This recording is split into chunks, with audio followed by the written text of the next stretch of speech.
You are God, I am your child. You are God, I am your child. You are my Father, I am your Son. You are my Father, I am your Son.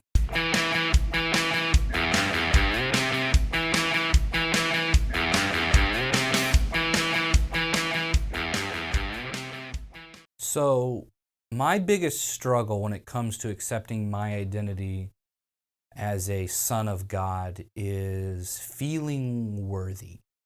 To put it simply, I literally don't feel like I deserve to enjoy the benefits that come with salvation. And not necessarily salvation specifically, because a lot of times what we mean when we as Christians talk about salvation is we talk about it in terms of, getting to go to heaven. I'm okay in my mind being able to accept that, in that Jesus, I can accept it by, like, if Jesus is looking out amongst a big giant crowd of humanity and he's basically saying, all of you guys get in, but he's not looking at any of us specifically.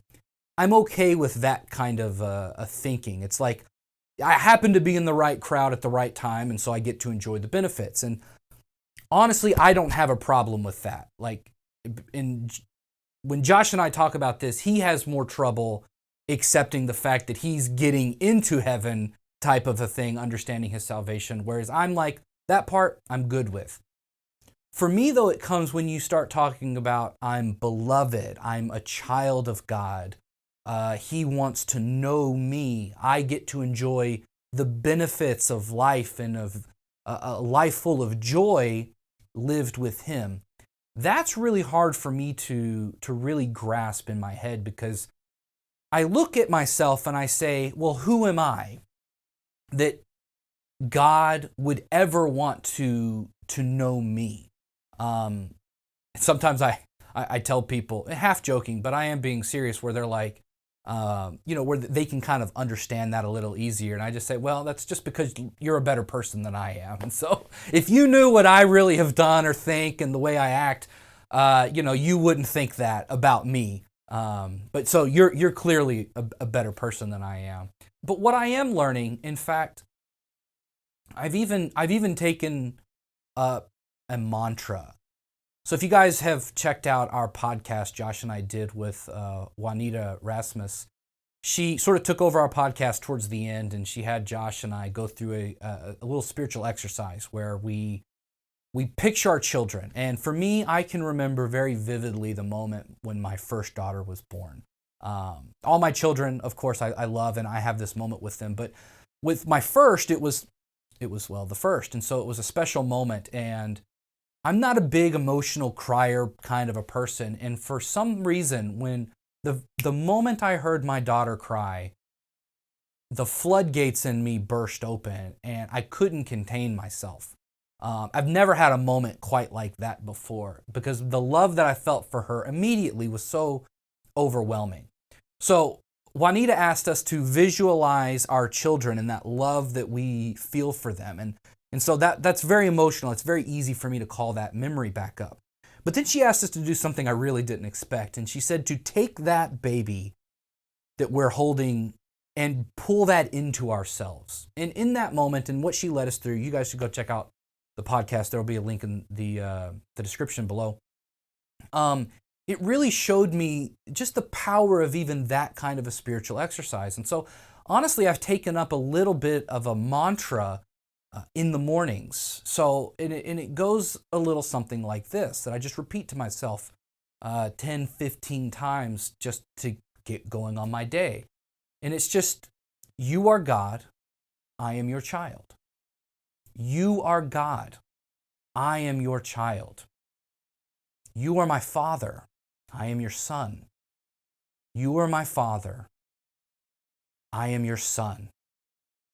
You are Lord, I'm your beloved. You are Lord, I am your beloved.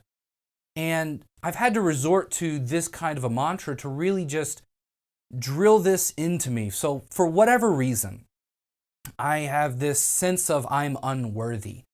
And I know in my mind that it's not true. In fact, it's the it's really the height of hubris and arrogance to say that God should not love me when he in fact does. Because if he is God, he could do what he wants. And if he loves, think about like if one of my children were to forsake my love just because they didn't feel worthy, nothing breaks my heart more. I want my children to know that their father loves them. And if I feel that way about my children, the heights that God must feel that about his children is astronomically higher. And so for that reason, I owe it to my Father to accept his love. And so I've taken to using this kind of a mantra so that I can pull that love into me, as Juanita led us through, and to learn to accept through habit, practicing that basic to reinforce who I am as a beloved child of God. So what has been your biggest struggle in accepting your identity as a child of God? Do you even have that experience of knowing who you are as a child of God? I do want to go ahead and give a quick promo for the Daily Growth Journal. This is a great tool that's going to help you either discover your identity or reinforce it. And so if you looked at my journal, you would see that mantra written over and over and over again. Every single day, who is God calling me to be? My number one answer most of the time is a beloved child of God. And then I usually expand on that in some way. And if I'm not doing that every day, I fall woefully short of being able to walk a fulfilled life with my Father. So if you guys want to pick up a copy of your own, there will be a link down in the description below, or you can go over to dailygrowthdiscipleship.com and get connected with us over there. Thanks a lot for going on the journey with us, guys. We'll see you next time.